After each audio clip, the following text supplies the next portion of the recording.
Noong December 5, 2004, na-hire ako bilang security consultant sa Ako Bicol Party List or AKB kay Congressman Saldico.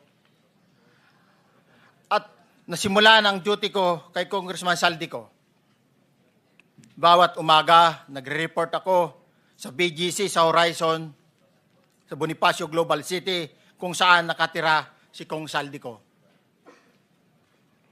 Tuwing may duty at detailed ako sa basura, it means itong basura, ito yung box ng pera na pinag-uusapan natin sa kasalukuyan. Mr. Gutesa, mag-stick ka lang sa binabasa mo. Huwag ka nang nag-a-adlib. Kung ano yung nandito, basahin mo lang. Yes, Your Honor. Tuwing may duty detail ako sa basura, pumupunta kami sa 28 Ladybug Corner, Dragonfly, Valle Verde 6, Pasig City.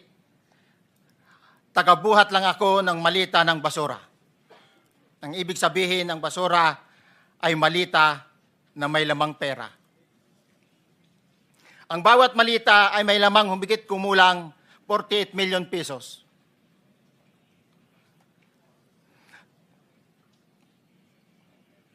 Ang bawat malita ay may post-it na nakadikit na nakasaad kung magkano ang laman ng bawat malita. Tuwing may duty detail sa basura, may pumupunta na tao na magdi-deliver ng basura at nire-receive ni John Paul Estrada at Mark Tiksay. Ang mga executive assistant ni Congressman Saldico at sila ang mga detailed sa mga ganyang activities. Ang mga nangyayari kapag duty kami sa basura. Kalimitang dinadala sa bahay ni Congressman Saldico sa Valle Verde 6 at tinatanggap naman ni Mark at ni Paul. Pagkatapos naming may baba ang nasabing basura, ipinapasok sa bahay ni Congressman Saldico sa Valle Verde 6 at binibilang ni Mark at ni Paul. Alam ko na ang laman ng malita ay pera sapagkat nakita ko si Paul na binuksan ang malita at inilabas ang laman para bilangin. Ang isang ehemplo na nagdala ng pera ay si Congressman Eric Yap ng AXIS Party List.